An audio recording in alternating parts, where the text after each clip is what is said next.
আর হচ্ছে এটা ভিতরে ডেকোরেশন দেখো কত সুন্দর করে সাজিয়েছে, কি ভালো লাগছে দেখতে। আর এই পুচকুটাকে দেখেছো একদম পুরো গুলুমুলু একটা। তো তারপর হচ্ছে এটা আমাদের কেকটা, যে কেকটা নিয়ে এসেছিলাম সেটা ফাইনালটা দেখো তোমাদের কীরকম লাগছে কমেন্টে জানিও যে কেকটা কীরকম হয়েছে।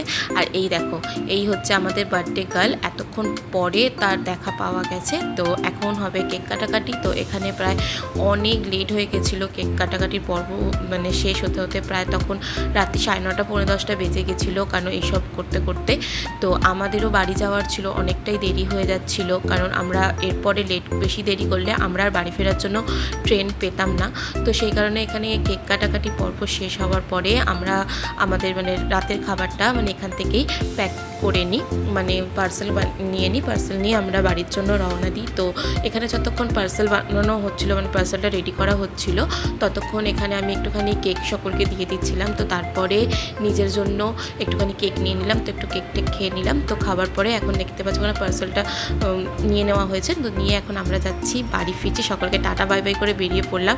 তো এই প্রথমবার কোনো মানে বাড়িতে নিমন্ত্রণের বাড়িতে এসে রাতে খাওয়া দাওয়া না করেই একেবারে পার্সেল নিয়ে বাড়ি যেতে হচ্ছে। কিছু করার নেই, কারণ এর থেকে বেশি লেট হলে আমরা বাড়ি ফিরতে পারতাম না, তো সে কারণেই।